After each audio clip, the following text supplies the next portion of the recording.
Alright, I ain't gonna waste none of y'all time. Y'all already see the title.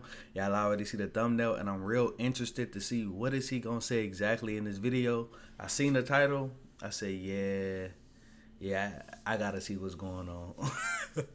Why do black men like big butts? Let's find out. Let's find out. Boom. I like big butts and I cannot lie. You other brothers can't deny. The elephant in the room is this. Why do black men like big butts? And is that even true, or is it just another wrong racial stereotype? They're questions. Bro, hold on. And it's a white nigga doing it too. That's the funny thing. Alright. Let's keep going. Let's see what's going on. This is crazy. Have launched 1,000 rap lyrics and even a few scientific studies. Hey, Right. I'm Ken LaCourte. Here, I try to give you a fair and balanced look at geopolitical issues, awkward questions around race. Elephants in rooms. That's a unique name. That's definitely a unique name. Elephants in rooms. Let's go. Race and gender, our uncomfortable history, and of course, the female backside. So I dug in to try to figure it out. And what I found surprised me. Hispanics It goes like way black deeper butts than too, pop big culture or butts. Instagram I said likes. black butts. We'll look into the Big evolutionary butts. roots of why men find certain shapes attractive. Okay. The contrasting beauty standards between African and Europeans, Okay. and how they've changed over time, but persisted in African American Okay. culture. Do y'all think big butts changed over time? Like, I know it was just old slave girl that used to be like they used to put her in circuses, but I think she got like sexually assaulted a lot and all this and that. Like back in the day though, like back in like slavery days and stuff like that. But do y'all think big butts changed? I just think big butts have always been big butts. Like I don't know. I ain't gonna lie, saying big butts gonna be killing me if I keep saying that the whole video. I gotta chill. And let me get my own biases out of the way first. For all my life, I've been a small butt guy. So I was fascinated at how millions of men came to the opposite conclusion. But first, let's make sure that question is fair. Do Okay. black men, in fact, love big butts more than others? And Some do like them more than others. I would say yes to that. I love them. I love them. Absolutely love them.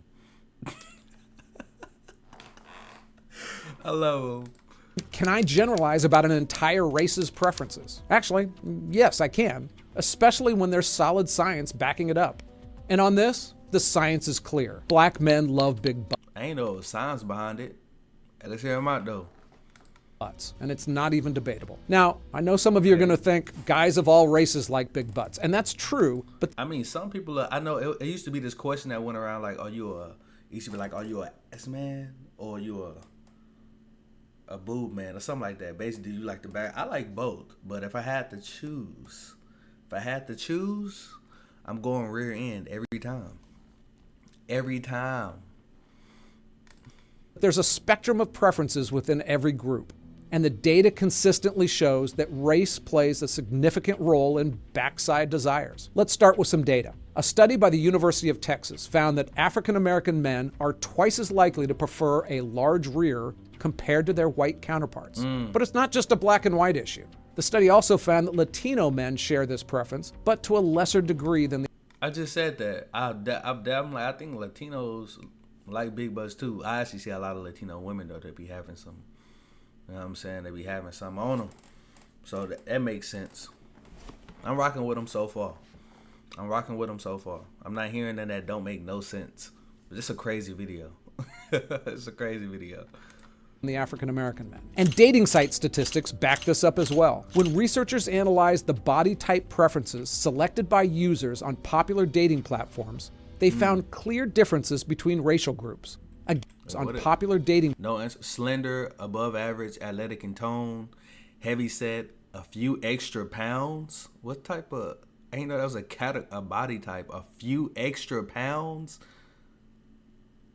Is it really like that on these apps? I've never created one of these, like made an account for myself on these apps. So is there really a section that they say a few extra pounds? And stocky? Oh, I heard of the word stocky though before. Slender, above average, athletic in tone. That's specific. Heavy set. That made me think about. I forgot. I ain't want to say that, but a few extra pounds is different. Platforms, they found clear differences between racial groups. Again, African American men were far more likely to search for thicker, curvier body types compared to white men. Okay. And interestingly, it's not just about the size of the prize. It turns out that there's an ideal angle of the dangle. The University of Texas study found that men overwhelmingly preferred a 45-degree curve at the lower spine. This magic number... Oh, he was not lying about the science behind it. He's talking about the little dip at the bottom, and sometimes it's a deep dip. You know how people like arch your back? He talking about that little dip at the bottom of your back. Yeah, this is science for real. And that is important. A lot of people don't talk about that. That curve that's important. How deep it is it can be too deep, like what's going on? But usually you don't even run into something that's too deep. You either run into like it's not deep enough, or like, whoa, like, hey, okay. held true across all races, but researchers noticed that the desired degree of curvature was most exaggerated among African American men. But wait, there's more. It's not just about the back. It's about the waist to hip ratio, to be precise. Studies show that the preferred ratio differs significantly by race. African American men tend to prefer a more extreme contrast between a small waist and large hips, while white men... I knew it. Facts. Small waist, big hips. I ain't gonna lie. That is... I could do without, but that is like the... Well, usually if a man see that, they're like, yeah, you locked in, buddy. I mean, it's other things that play a factor if you trying to be with somebody, but we just going off the basis of sexual tension, the sexual appeal. Yes. Small waist, big hips. Yes, ma'am. Yes, ma'am. Yes, sir. Men generally prefer a more moderate difference. So why is this the case? How did these different beauty standards develop? Is it nature or nurture that's shaping these preferences? Specifically, why did African American beauty standards evolve to prefer curvier figures in the first place? Now, at its base level, there are biological and environmental factors at play. In historical Africa, a bigger body made a lot of evolutionary sense. The continent's harsh climate and inconsistent food supplies meant that some extra body fat could literally be the difference between life and death during lean times. It meant strength. Yeah, okay, in situations like that, yeah, that's totally different. Like, I don't see how that got to do with the butts, though, but I guess, like, just having extra weight on you, period, it's like, I guess, yeah, because they go days, I'm guessing, like, showing this is like they're going days or, like, a long periods of times what I eat, so it's like, obviously being bigger that's helpful, but... I'm thinking he got me with this title and thunder. I'm just thinking about I got to get my mind out the gutter though. But yeah, he just talking about extra weight though. Period on this one. So okay, cool. Okay. It meant health. Larger bodies were also better equipped to handle the physical demands of manual labor and childbearing, essential for survival. In an environment where resources were scarce, curves became a visible marker of health, wealth, and fertility. Now here's where it gets less clear. Was it really men choosing fuller women over skinnier ones? Or is it that given the environment, those that thrived had those bodies? I mean, the things that we see are the things that we covet, and if that's what you saw, that's what you're going to love. Now, those traits aren't unique to Africa, of course. Throughout history and across many cultures, fullness has been linked to fertility and vitality. But in the context of African environments, these biological signals seem to take on an especially important role. As African societies developed, the evolutionary preferences became encoded into cultural beauty standards. Artwork from across the continent celebrated the fuller female form. So you're saying just over time, we basically just start popularizing it. We start basically saying, yeah, this is what we like, this is what we need to promote. Even back then, before the internet, before any type of TV, this is what we like, this is what we're going to promote. And I know back in the day, they promoted by making them little things, showing it off, selling it to people. So that's probably, they was promoting way back when. So we've been on this. Ancient rock art to traditional sculptures. When Europeans arrived with their own beauty standards, many African cultures actively resisted these impositions. Maintaining traditional aesthetics became a form of cultural preservation and identity in the face of oppression. Now, fast forward to today, and we can see how these deep-rooted preferences continue to shape beauty standards in the African American communities. Cultural artwork, from jazz album covers to hip-hop music videos, African American, and we can see how these deep-rooted preferences continue to shape beauty standards. In the comment section, which one? Which one? If they walk up to you, hey, how you doing? I want to get to meet you. Not to get to meet you. What's wrong with me? I ain't got no game. They just trying to get to know you. What you doing? Which one? Not what you doing, but which one you choosing if you had to choose. You asking me personally, I'm going... I don't know. This one to the... Ooh. They are beautiful. I ain't gonna lie to you. But I'm not gonna lie. Some is more beautiful than others. In my eyes. Personally. We gonna keep it real. I don't know. I'm liking what I see all the way to the left though with the braids, and the one right under her with the low cut, with the blonde. She got the waves in. That's hard. That's hard.